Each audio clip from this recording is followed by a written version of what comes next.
नमस्कार साथियों, स्वागत है आप सबका कंसेप्ट स्टडी के जीके टुडे प्रोग्राम में। मैं हूं निर्मल, आप सब हैं सेशन में आज के नए महत्वपूर्ण प्रश्नों के साथ। आइए सेशन को शुरू करने से पहले दोस्तों, चैनल पर नए हैं तो चैनल को सब्सक्राइब, लाइक और शेयर करें। साथ ही साथ बेल आइकन को प्रेस करें ताकि नोटिफिकेशन सबसे पहले आपको मिले।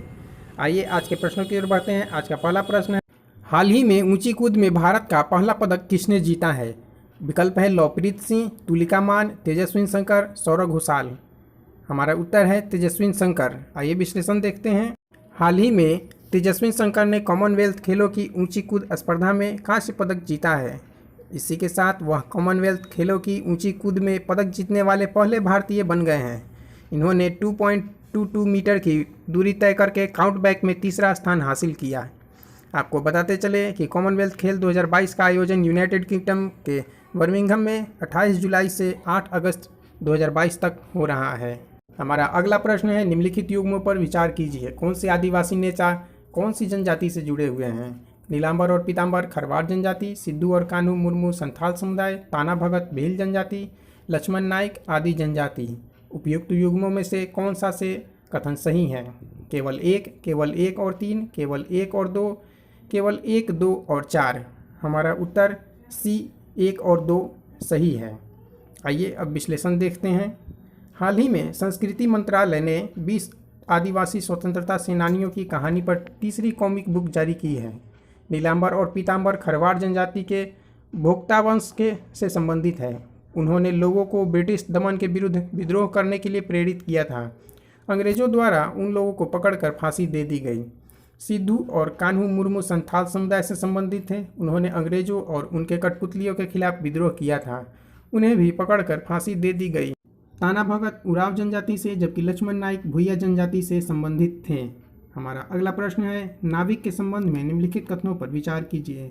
इसके उपग्रहों को यूएसए के जीपीएस की तुलना में उच्च कक्षा में रखा गया है। इन उपग्रहों को लगभग 36,000 किलोमीटर की ऊंचाई पर भू स्थिर कक्षा और भू समकालिक कक्षा में स्थापित किया गया है। उपरोक्त में से कौन सा से कथन सही है? केवल 1, केवल 2, दोनों 1 या 2, ना तो 1 ना ही 2। हमारा उत्तर सी दोनों 1 और 2 दोनों सही हैं। केंद्र सरकार के अनुसार भारत की उपग्रह आधारित नेविगेशन प्रणाली नाविक अपनी सटीकता और उपलब्धता के मामले में संयुक्त राज्य अमेरिका के जीपीएस जितना भी अच्छा है। नाविक भूमि, वायु एवं समुद्र में नौवहन और आपदा प्रबंधन में मदद कर सकता है। इसके उपग्रहों को जीपीएस से ऊंची कक्षा में स्थापित किया गया है, इसलिए कथन 1 सही है। इन उपग्रहों को लगभग 36,000 किलोमीटर की ऊंचाई पर भू स्थिर कक्षा और भू समकालिक कक्षा में भी रखा गया है, इसलिए कथन 2 सही है। इसलिए हमारा आंसर सी सही है। सेशन का अगला प्रश्न है, किस देश ने राष्ट्रमंडल खेल 2022 में पैरा पावर लिफ्टिंग पुरुषों की हैवीवेट स्पर्धा में स्वर्ण पदक जीता है? हमारा विकल्प A Bharat, B Bangladesh, C Canada, D Kenya.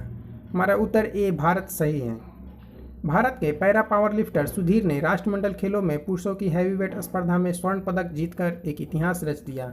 Sudhir का जन्म हरियाणा के सोनीपत में एक किसान परिवार में हुआ था। उन्हें 2018 में 17वीं सीनियर और 12वीं junior national para power lifter championship में स्ट्रॉन्ग मैन ऑफ इंडिया नामित किया गया।